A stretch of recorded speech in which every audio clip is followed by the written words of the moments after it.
வணக்கம் நண்பர்களே, நான் Manikandan. This is Mani's travels with hope.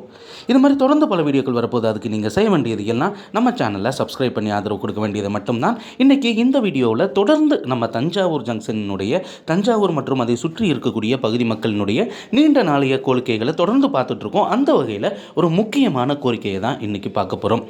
தஞ்சாவூரில் இருந்து கோயம்புத்தூருக்கு பகல் நேரத்தில் ஒரு ட்ரெயின் வேணும் அப்படிங்கிறது தான் அந்த கோரிக்கை.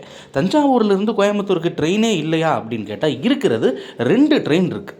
ஒன்று செவ்வாய்க்கிழமை தவிர மற்ற எல்லா நாட்களும் இயங்கக்கூடிய ஜன்சதாப்தி எக்ஸ்பிரஸ் மயிலாடுதுறையில் இருந்து புறப்பட்டு தஞ்சாவூர் வழியாக கோயம்புத்தூர் செல்லக்கூடிய ரயில். இந்த ரயில் ஈரோடு திருப்பூர் வழியாக இயங்குகிறது. தினமுமே மாலை 4:30 மணிக்கு தஞ்சாவூரை கடந்து போகுது. இந்த ட்ரெயின் போனதுக்கு அப்புறம் இருக்கக்கூடிய ரயில் அப்படின்னு பார்த்தோம் அப்படின்னா இரவு நேரத்தில் செம்மொழி எக்ஸ்பிரஸ் இருக்குது. மன்னார்குடியில் இருந்து 8:25 மணிக்கு புறப்பட்டு வரக்கூடிய இந்த ரயிலானது 9:40 மணிக்கு இரவு தஞ்சாவூர் வழியாக செல்கிறது. ஆக இந்த 2 ரயில்களுமே கிட்டத்தட்ட மாலை நேரத்தில் செல்லக்கூடிய ரயில்கள் அல்லது இரவில் செல்லக்கூடிய ரயில்களாகத்தான் இருக்கிறது. ஆனால் இதை தவிர்க்கும் விதத்தில் காலை நேரத்தில் யாராவது கோயம்புத்தூர் போகணும் அப்படின்னா தஞ்சாவூர்லேருந்து போக முடியுமா அப்படின்னு கேட்டால் நிச்சயமாக அதற்கான வாய்ப்பே இல்லாத ஒரு சூழ்நிலை மட்டும்தான். ஒன்று, அதிகாலை நேரத்தில் சென்னையிலிருந்து மங்களூர் வரக்கூடிய ட்ரெயினில் திருச்சி போய் பிடிக்கணும். அப்படி இல்லை அப்படின்னா காலை நேரத்தில் நம்ம போகணும் அப்படின்னா இங்கே இருந்து திருச்சி போயிட்டு திருச்சியிலிருந்து ஈரோடு செல்லக்கூடிய பேசஞ்சர் ட்ரெயினை பிடிச்சி மாறி போக வேண்டிய ஒரு நிலை தான் இருந்துக்கிட்டு இருக்கு.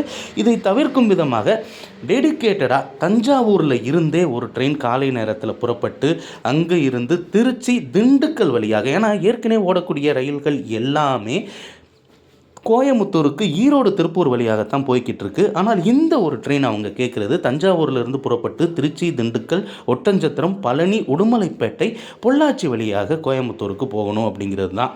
இந்த ட்ரெயின் இயக்கும் பட்சத்தில் தஞ்சாவூரிலிருந்து டைரெக்டாக பழனிக்கு கனெக்ஷன் அப்படிங்கிறது நிச்சயமாக இருக்கும். இன்றைக்கி நிறைய கேரளாவை சேர்ந்த நண்பர்கள் தஞ்சாவூருக்கு சுற்றுலா வராங்க. எப்படி வராங்க அப்படின்னா பழனியை பார்த்துட்டு அதுக்கப்புறம் இங்கே வராங்க. ஸோ அந்த மாதிரி வரக்கூடிய சுற்றுலா பயணிகளுக்குமே இது ஒரு நல்ல இணைப்பாக இருக்கும்.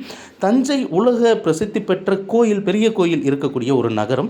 இந்த தஞ்சாவூருக்கு இந்த மாதிரியான ரயில்கள் இயக்கும் பட்சத்தில் அதிகப்படியான வருமானம் அப்படிங்கிறது ரயில்வேவுக்கு கிடைக்கும் அப்படிங்கிறது ரயில்வேவுக்கும் தெரியும். காலை நேரத்தில் புறப்பட்டு கோயம்புத்தூர் செல்லக்கூடிய இந்த பகல் நேர ரயிலானது மீண்டும் அங்கு இருந்து புறப்பட்டு இரவிற்குள்ளாக தஞ்சாவூருக்கு வரும் வகையில் ஷெட்யூல் அப்படிங்கிறது வேணும் அப்படிங்கிறது தான் தஞ்சை மற்றும் அதை சுற்றி இருக்கக்கூடிய பகுதி மக்களினுடைய நீண்ட நாள் கோரிக்கையாக இருக்கிறது.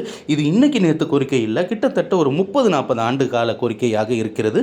அதனால் ரயில்வே நிர்வாகம் பரிசீலனை செஞ்சு கூடிய விரைவில் ஒரு முன்பதிவு இல்லாத பகல் நேர ரயிலை இயக்குனாங்க அப்படின்னா பழனி, உடுமலைப்பேட்டை, பொள்ளாச்சி இந்த பகுதியிலிருந்து டைரெக்டாக தஞ்சாவூர் வருபவர்களுக்கும் அது பயனுள்ளதாக இருக்கும்.